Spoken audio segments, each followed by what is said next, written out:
Welcome to First Call Joule. I'm Jacob. This is Bob. Today we're going to talk to you about ductless heat pumps. Now, Bob, let's tell everyone first, what is a ductless heat pump? A ductless heat pump is a means of heating and cooling a space without having to have the use of air ducts. So many homes like in the Idaho Falls area were built back in the 70s and 80s without air ducts because electric heat was supposed to be the new fantastic thing. Gas and oil and everything were bad. And now we have all these people that back then they didn't really care about air conditioning. We care a lot more about our comfort today, and so we want air conditioning. Having a ductless heat pump gives us the ability to heat very efficiently and cool also very efficiently and comfortably. So a ductless heat pump works by, like any other heat pump, by taking heat from the outside and getting rid of it inside. And you might think, well, when it's 0 degrees outside, there's not a whole lot of heat to be able to grab. And it gets kind of cold here in Idaho.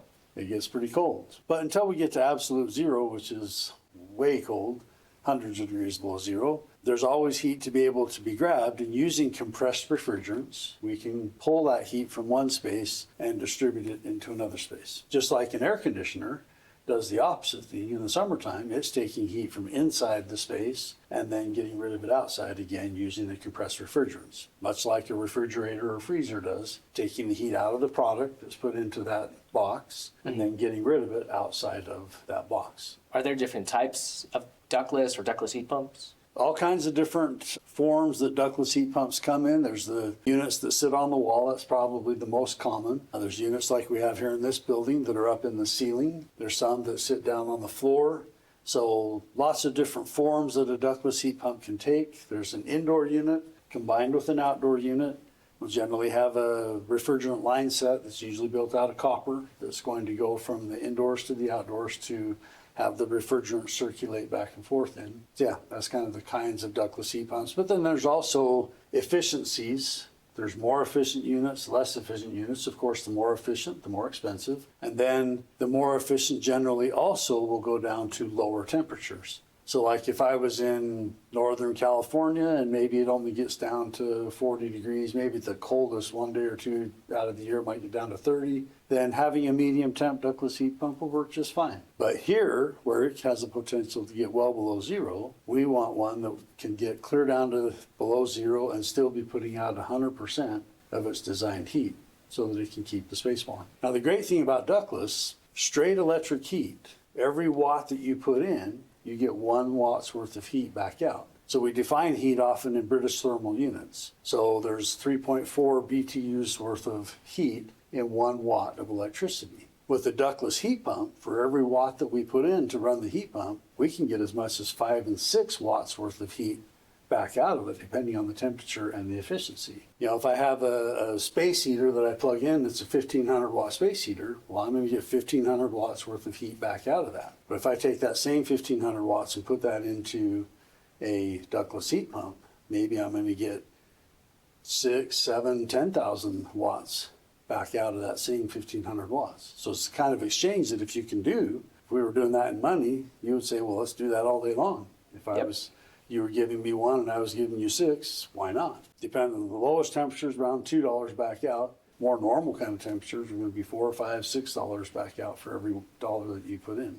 Okay. And so, yes, you have an upfront cost, but through the whole life of that ductless heat pump, it's paying you back and making you more comfortable. Like a baseboard heater or any kind of heater like that, for every watt you put in, you get 3.4 BTUs worth of heat back out.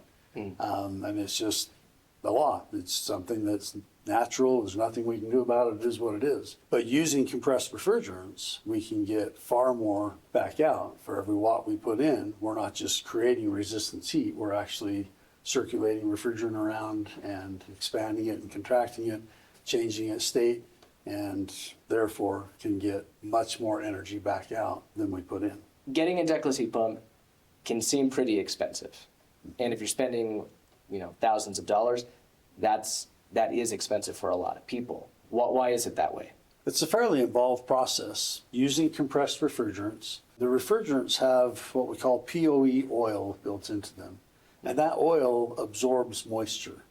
The problem with that is if you get any moisture inside any water, even in tiny droplets, inside the refrigerant system, it turns that oil into acid. And that acid eats the windings on the compressor motor and that then kills the unit. So it's pretty common, way back when we had different refrigerants, you only had to vacuum them down to just into a negative and everything was good.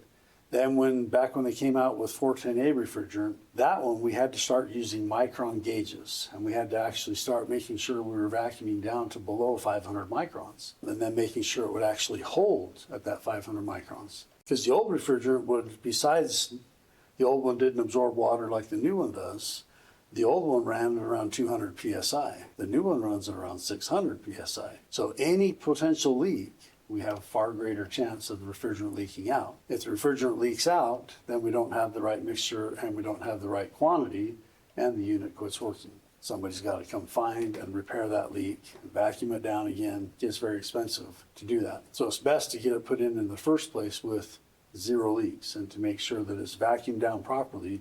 It's kind of an interesting thing. When you put a cylinder, say copper tubing, whatever, under vacuum, when you vacuum it down super deep, all the little tiny water droplets and stuff that are in there actually explode. Then are able to be sucked out into what we call a vacuum pump that's designed to pull it down into that deep vacuum. We can't see that with our naked eye, but that's actually what's happening. Is you're pulling it down in a deeper and deeper vacuum. We would think, oh, that's already dry. There is nothing in there. But it's not, and we have to get all that moisture out. We pressurize it to test it with nitrogen. Nitrogen's a very dry gas. You can't use just regular air, because regular air has moisture in it. So we have to use nitrogen to pressure test it up to make sure, so we pressure test it at 600 psi and above to make sure that that's not going to leak. And then we vacuum it down to pull all the moisture, any contaminants and things out. The better the installation is, the longer that unit's going to last. The sloppier the installation is, the shorter its lifespan is going to be. There are lots of people out there that are going to maybe go to the store and they're going to see like a ductless heat pump or really any product out there really. But they're going to see one of these and they're going to go, oh, $1,000 to $2,000? Okay. First call Jewel. How much is this going to charge me for you guys to bring one and to install it? And then we go like, $6,000, $7,000, $8,000, and they go, holy cow, that's a lot of money. I'm just going to do it myself because that's like a 6-to-1, 8-to-1 ratio. Number one, most people, I don't know anybody outside of the trade that has a vacuum pump and micron gauges and even the proper connections and everything to even be able to hook onto a system and the nitrogen and the hoses and everything and all the stuff to be able to install a unit like that. Since homeowners don't have that, they're not going to spend the thousands of dollars it would take to get that. The manufacturers, some manufacturers have come up with a pre-charged line set that has what we call AeroQuip fittings on it, that you can take that line set and you can hook it up to the unit and tighten it up and it will self-pierce and let the refrigerant through. Great idea, except you have a fixed length of line set. They'll come anywhere from, say, 16 feet to 25 feet, 35 feet, 45 feet, 55 feet. Well, how often do you actually have that exact length that you need? Not very often. It will not stretch. So if it's not long enough, it's not going to work. So you have to have one that's too long. Well, what do I do with this extra refrigerant pipe that's copper that bends relatively easy, kinks even easier? And once you kink it, you're done. You have to start over again. And it has an insulation over the top of it, so a lot of times you've kinked it and you don't even know that you've kinked it. And so a lot of homeowner installs, they buy this pre-charged line set, they put it in, they've got this extra 3 or 4 or 5 feet that they don't know what to do with, so they coil it up as best they can and stick it somewhere out of the way up in the attic or right behind the unit or whatever. But in all that process, often we'll kink it. And so then when the refrigerant is trying to flow through there and it's being restricted by that kink, oftentimes that restriction is a space where when we're coming with liquid refrigerant, we hit that restriction, it tries to spray out as vapor on the other side. And that's not the place that we want it to change to vapor. We want it to change to vapor inside the coil. That's where it's supposed to change to vapor because that's where it can gather the heat or expel the heat. A kink in a line set is end of the road. But most people don't recognize that, don't understand what they just did because that's not what they do professionally. If a professional does it, he knows, okay, I can be sloppy and leave it. And then somebody will have to come back and fix this at some point because it's not going to work right. Or I just say, dang it, and start over and redo it. As professionals, we don't use fixed length line sets. We bring in a big long roll, pull it in, cut off the length that we need, hook it up properly to the proper size, and we don't have this extra stuff that we have to deal with because then we can put it under vacuum and take care of it. So one of the other challenges of those fittings with the pre-charged line set, when you go and hook that on, more than half the time it ends up leaking. So then the refrigerant leaks out. And so then you're calling, trying to get a professional to come fix it. Most professionals are going to say, you know what? There is no way to fix those things. I'm not going to touch it. I assume you've already tried to tighten it up. And short of that, what are we going to do? Take it out and replace it. By the time you've done all that, it just got expensive. And there's a couple of different brands that sell them. One in particular, they last about 3 to 5 years. 5 would be the max. Most of them don't even have a 5-year warranty. But we see around 3 years when we've got homeowners calling us and saying, hey, I put this thing in and can you come work on it? And we come and it's like, yeah, compressor's dead. Time to start over. Wait, do we get a lot of those? Do a lot of our jobs come from homeowners that have tried to install something? There's not that many that have been installed by homeowners out there. For the ones that are, we do get quite a few of those calls. We had one just recently where one of our salesmen was out last year and the person decided, no, I don't want to spend that. And they went and bought their own. And he drove past the house and, oh man, it looks terrible. Because you got all this copper line coming out and it's not properly covered, not strapped. And they had all this extra and they didn't know what to do with it. And they didn't do a very good job of hiding it and making it look good at all. But that's one that we know, okay, 2 or 3 years, that one's going to be dead.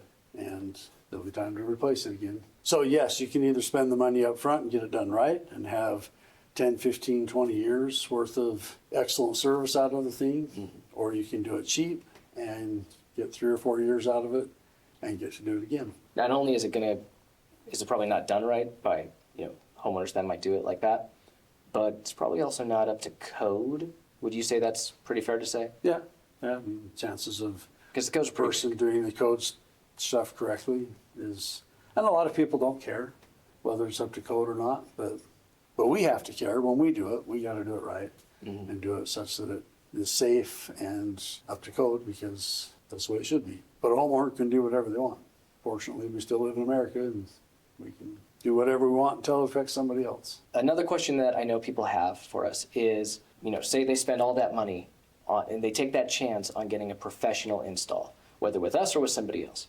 If they work with us, what if after we leave, something goes wrong? Do we stand behind our work and come back and fix it? Absolutely. My grandparents started this business almost 80 years ago. So I've got a son, multiple sons that are planning on taking it over in the future. We're not here for the short haul. So we're not putting something in and never going to return a call or whatever. If there's a problem, we're going to come back and take care of it. We expect to come back and maintain it and help that system last as long as it can. Because in 10 or 12 or 15, whatever years from now, when it's time to replace it, we hope to be your company to come and do that then as well. If there's a problem, we got to take care of it. And that's why we only sell brands that we trust. When it comes to Ductless, there are lots of companies that want us to sell their product because we're one of the bigger sellers of them. But right now, we only trust Mitsubishi. It's been around a long time. It's one of the first players in the whole ductless game. They stand behind it for us. If we have a problem, we can call that tech support and get tech support for it. They have the parts, they have everything they need to be able to stand behind it. There are a lot of companies out there that sell stuff that their intention is, if it goes bad, well, shoot, I guess to take it out and start over with a new one. They don't have the support behind it, and Mitsubishi does, and that's why we sell strictly Mitsubishi when it comes to ductless. Now, I need to let everyone know really quick, Mitsubishi is not a sponsor of this video. Yeah, it should be, but they're not. But that's the brand we've chosen, and we've stuck with it for, over 20 years. We have tried some others and had some good successes and not so much successes. We have another brand that's been after us really hardcore lately to try to get us to sell their stuff, but not interested. They don't have the track record to be able to say, yes, that's going to be great. No, it's not. So we've sold some others, and most of them have been okay. We've also sold some others that we wished we hadn't and we've had to replace. So we generally stick with Mitsubishi because we know what we're getting with that. If somebody is not used to spending thousands of dollars on anything really as far as home maintenance goes, they've never done this before. There are lots of people out there who have never spent thousands of dollars on anything for their home outside of like their mortgage. And they're probably going to be uncomfortable or a little skeptical or scared about putting thousands of dollars into anything home maintenance or home upgrade related. Why shouldn't they naturally go with the cheapest option out there for either the product or the cheapest service? What would your thoughts be? Your grandma probably told you a long time ago, you're going to get what you pay for. In the long haul, there is no shortcuts. There are no ways to cheat the system. You can try to cheat it, but ultimately, you go something cheap, you're going to get cheap. And that's just all there is to it. In order to be able to stand behind our product and be able to be here tomorrow to take care of the customer, there's a price you have to charge. So for a homeowner, sometimes it's hard to say, man, I could only spend this and get that, or I got to spend this. Each person has to decide. Do they want something that's going to have someone standing behind it, that's going to be done right the first time, or do they want to take that risk and go for the cheap thing and see if they're going to win the lottery that time? Because it's about like playing the lottery. When you go cheap, we had a contractor that's been around for a while that oftentimes has been on the cheaper side that just went out of business yesterday. Another contractor, probably 4 or 5 months ago, that specialized in ductless that went out of business. Sad, because all of their customers that they've said, oh yes, we'll come back and take care of this, they're not there anymore. And so now they'll have to find someone else to come and maintain the products. You can go cheap, but there's a good possibility that whoever put it in won't be here next year. Then you'll be looking for paying somebody else to do what should be under warranty. What if somebody is, it makes more sense now perhaps to spend thousands of dollars, but what if somebody doesn't necessarily have that in their budget right now and they really need to replace or simply upgrade to a good quality ductless heat pump? Do we have any options? We have some great financing options with low interest rates that allow the person to have really long time to pay for it, shorter time to pay for it, whatever works best for them. We have those options. They're pretty simple and easy to apply for. Then they can enjoy the benefits of the ductless heat pump now, enjoy being comfortable all summer as they pay that every month to get it paid off, and then be able to enjoy it without any cost. Well, thank you, Bob, for all of that. This has been fun. I've learned a lot. I hope you've learned a lot. Comment below if you learned anything or if you have any questions for us. See you next time.